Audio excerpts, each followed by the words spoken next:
Hey guys, nasubukan nyo na ba yung ganitong luto sa talong? Nako, yung ganitong ang ulam makakaiwas ka nga sa karne pero hindi sa kanin.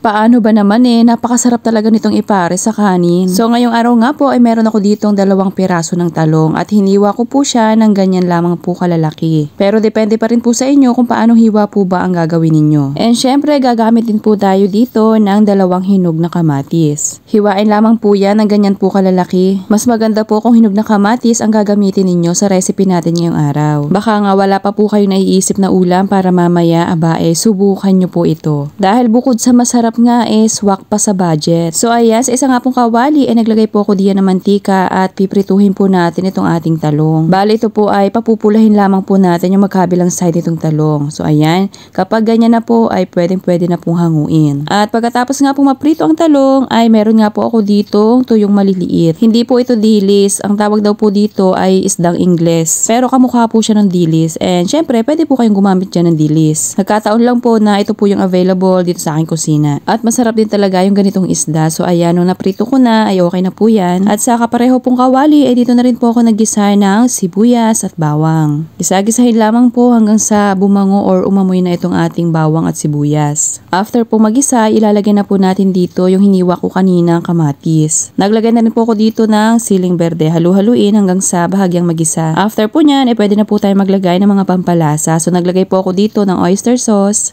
paminta at saka kalahating kutsara po ng asukal.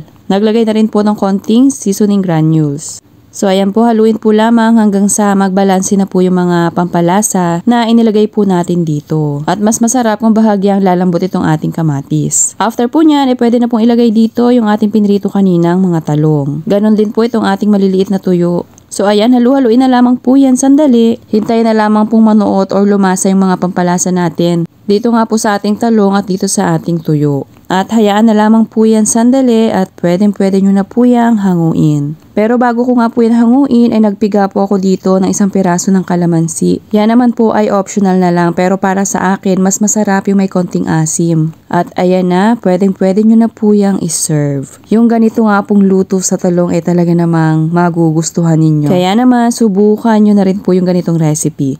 So sana nagustuhan nyo po yung aking recipe ngayong araw. Thank you for watching. Serve and enjoy.